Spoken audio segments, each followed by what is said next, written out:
आज खूप लोक फक्त स्वामींना मानतात, पण आपले कुलदेव कुलदेवी विसरतात। पण स्वामी समर्थ स्वतः काय सांगतात माहितीये का?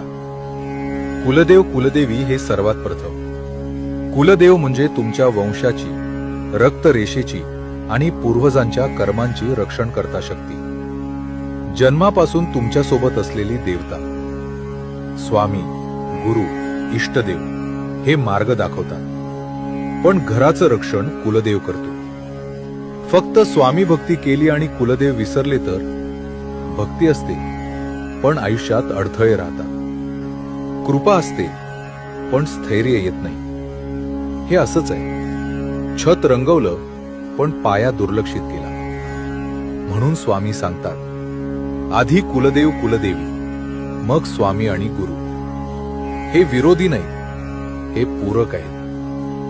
आजच मनात एवढंच म्हणा, माझ्या कुलदेव कुलदेवींना वंदन स्वामी, तुमची कृपा कायम ठेवा।